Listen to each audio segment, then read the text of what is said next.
오늘 본문 말씀입니다. 학개서 1장 1절부터 6절까지 말씀입니다. 다리오 왕 2년 6월 곧 그달 초하루에 여호와의 말씀이 선지자 학개로 말미암아 스알디엘의 아들 유다 총독 스룹바벨과 여호사닥의 아들 대제사장 여호수아에게 임하니라. 가라사대 만군의 여호와가 말하여 이르노라. 이 백성이 말하기를 여호와의 전을 건축할 시기가 이르지 아니하였다 하느니라. 여호와의 말씀이 선지자 학개에게 임하여 가라사대 이 전이 황무하였거늘 너희가 이때에 판벽한 집에 거하는 것이 가하냐. 그러므로 이제 나 만군의 여호와가 말하노니 너희는 자기의 소위를 살펴볼지니라. 너희가 많이 뿌릴지라도 수입이 적으며 먹을지라도 배부르지 못하며 마실지라도 흡족하지 못하며 입어도 따뜻하지 못하며 일꾼이 삭슬 받아도 그것을 구멍 뚫어진 전대에 넣음이 되느니라. 아멘.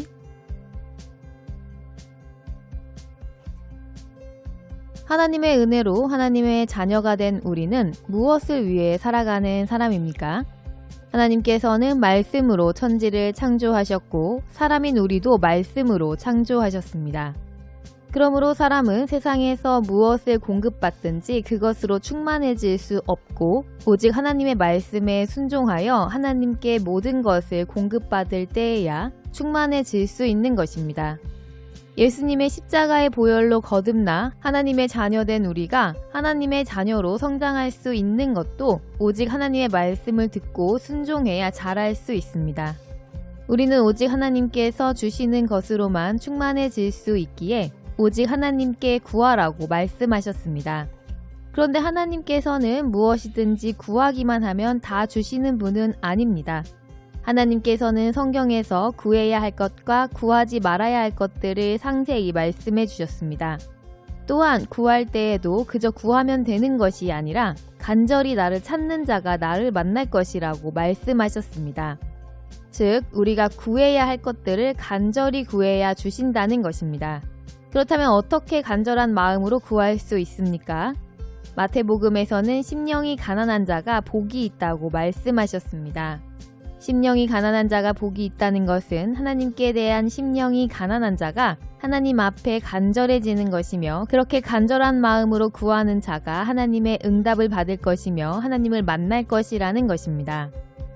그렇다면 하나님 앞에 가난하지 못한 심령을 가진 자는 어떠한 삶을 살게 될지 우리는 생각해 보아야 합니다. 하나님께 대한 심령이 가난하지 못하면 하나님을 간절히 찾을 수 없고 그러므로 충만해질 수 없는 것입니다. 충만하지 않은 심령은 공허한 마음이며 감사할 수 없으므로 모든 것에 만족함이 없고 불평불만이 지속될 수밖에 없습니다. 오늘 학개서에는 이러한 이스라엘 백성들을 책망하시어 바른 길을 인도하시는 하나님의 말씀이 기록이 되어 있습니다. 본문 1절에서는 다리오 왕이 즉위한 지 2년 6개월이 지났음을 말씀하시는 하나님의 말씀으로 시작합니다. 다리오 왕은 즉위하고 난 후 조서를 내려서 이스라엘 백성들을 본국으로 귀환시켰습니다. 이스라엘 백성들이 본국으로 돌아간 지 벌써 2년 6개월이나 흘렀다는 것을 말씀하시는 것입니다. 그런데 이스라엘 백성들이 예루살렘으로 귀환한 후에 성전을 짓기 시작했으나 여러 가지 이유로 중단이 되었습니다. 그럼에도 2절에서는 이스라엘 백성들이 아직도 하나님의 전을 건축할 때가 되지 않았다고 말한다는 것입니다. 그러나 그들은 이미 판벽한 집에 거하고 있었습니다. 판벽한 집이란 집 내부를 판자 같은 것으로 사치스럽게 꾸민 것을 말하는 것입니다. 이것은 이스라엘의 건축 양식이 아니라 그들이 포로로 잡혀갔던 바벨론의 양식이었습니다. 그들이 포로가 되어 바벨론에 있는 동안 세상의 문물을 받아들여 자신들의 집도 세상에 뒤처지지 않게 꾸몄다는 것입니다. 그렇게 자신들의 집을 좋게 꾸미고 살면서도 하나님의 전을 지을 때가 아직 아니라고 말하는 것은 왜입니까? 그들의 마음에 만족이 없었기 때문입니다. 아직도 육신의 만족을 추구하기에 원하고 바라는 이루고 싶은 것이 많다고 생각하여 더 모으고 쌓아야 하기에 아직은 하나님의 뜻을 위하여 자신을 부인하고 순종할 때가 아니라는 것입니다. 그러나 우리가 알아야 하는 것은 때와 기한은 만물의 주인이시고 만유의 주관자이신 하나님께서 정하시는 것이지 인간이 그 때와 기한을 알지 못함으로 정할 수 없는 것입니다. 그러므로 우리는 하나님의 말씀대로 순종할 수 있는 믿음을 구해야 합니다. 하나님께서는 다리오 왕의 마음을 감동시키셔서 이스라엘 백성들을 예루살렘으로 귀환을 시키셨고 성전 건축을 명하셨음에도 불구하고 2년 6개월이라는 기나긴 시간 동안 자신들을 위한 집을 부지런히 지으면서도 아직 하나님의 성전을 지을 때가 아니라고 변명하는 것입니다. 이에 하나님께서는 5절에서 자기의 소위를 돌아보라고 말씀하셨습니다. 우리는 무언가 우리의 삶에서 형통하지 못하다고 느낀다면 자신의 소위를 먼저 돌아보아야 합니다. 그러나 많은 사람들이 자신의 소위가 아니라 타인을 살펴보므로 큰 화를 부르는 것입니다. 남과 자신을 비교하면서 누가 많이 심었는지를 따지고 많이 심은 것 같아 보이지 않는 자가 많은 것을 거두는 것을 보고 하나님께 불평하고 불만을 토하는 것입니다. 그러면 하나님께서 불공평하시고 공의롭지 못한 분입니까? 아니면 인간에게 속으셔서 누구에게는 불합리한 복을 내리시고 또 누구에게는 실수로 벌을 내리시는 것입니까? 그렇지 않으신 분이심을 성경에서 말씀하셨고 믿는다면 우리는 우리 스스로가 많이 심었다고 생각하는 것이 잘못된 생각임을 깨달을 수 있는 은혜를 구해야 합니다. 우리는 종종 예배를 드리고 기도를 하는 것을 가지고 하나님께 충성했다고 생각합니다. 그러나 예배를 드리는 것이 하나님을 위함이라고 생각한다면 우리는 완전히 잘못된 생각으로 신앙생활을 하고 있는 것입니다. 이어서 6절에서는 잘못된 생각에서 비롯된 삶의 결과에 대해서 말씀하십니다. 너희가 많이 뿌릴지라도 수입이 적고 먹어도 배부르지 못하고 마셔도 목이 마르며 입어도 따뜻하지 못하고 삭을 받더라도 그것이 구멍 뚫린 주머니에 넣은 것처럼 되었다는 것입니다. 이 말씀은 무엇을 해도 만족할 수 없게 되었다는 것입니다. 즉 충만하지 못하다는 것입니다. 이사야 55장에서 하나님께서는 불의한 자는 그 생각을 버리고 여호와께로 돌아오라고 말씀하셨습니다. 즉 우리가 하나님의 말씀을 옳지 않게 생각하는 불의한 자라면 우리의 생각부터 바꿔야 한다는 것입니다. 우리가 하나님께서 공급하시는 것으로 충만하게 됨으로 만족할 수 있다면 모든 것을 공급하시는 하나님의 뜻과 때에 우리가 맞춰 순종해야만 하는 것입니다. 공급자의 뜻과 때에 맞추지 않는다면 무엇이든지 조금도 얻을 수 없는 것입니다. 그러므로 하나님께 순종할 수 있는 믿음을 힘써 구해야 합니다. 학개서는 우리의 믿음을 성전 건축으로 말씀하십니다. 즉 우리가 성전을 짓는 방법은 하나님의 말씀에 순종하는 것입니다. 그러나 인간은 자기만의 성이 있고 그 성을 지키고자 하는 선이 있는 것입니다.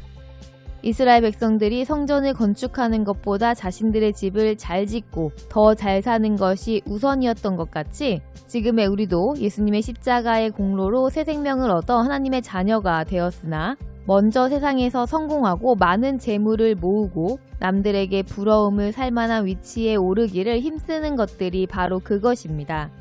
자기의 의를 세우기 위해서 그러한 것들을 이루려 하기에 자기 육신의 만족을 채우지 못했으면 하나님의 전을 지어야 하는 때가 지났음에도 아직은 하나님의 성전을 지을 때가 아니라고 하나님의 말씀이 옳지 않다고 말하는 것입니다.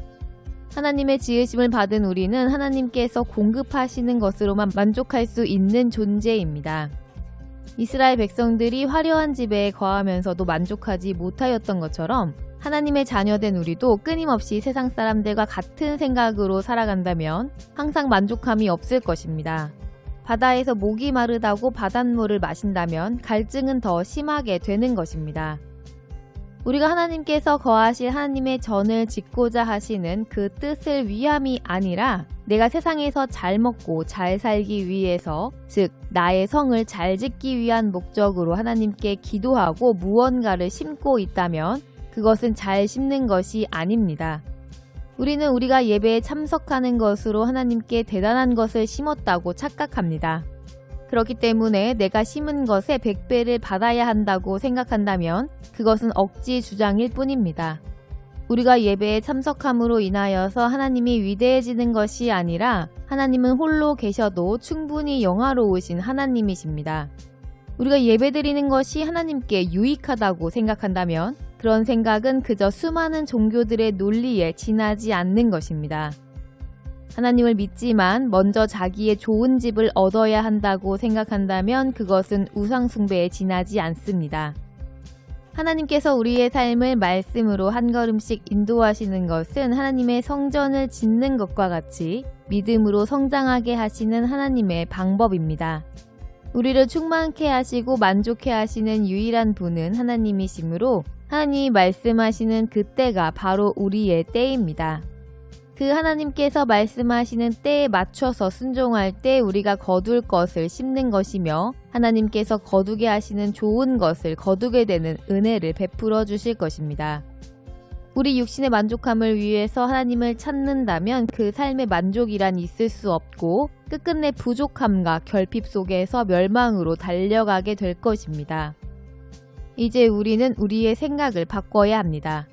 육신의 생각을 버려야 합니다. 하나님의 뜻을 먼저 쫓아갈 때 우리는 하나님의 은혜를 받아 하나님께서 기뻐하시는 아름다운 성전을 하나님의 은혜로 완성하여 하나님과 영원히 영광을 누리는 자녀가 되어질 것입니다. 우리 모두 예수님처럼 순종할 수 있는 믿음을 하나님께 간절히 간구하여 그 은혜로 하나님의 뜻대로 하나님의 말씀하심에 따라 자원하여 순종함으로 더 많은 것을 심고 더 큰 충만함과 풍성함을 누리시는 자녀들이 되시기를 바라며 주 예수님의 이름으로 축복합니다.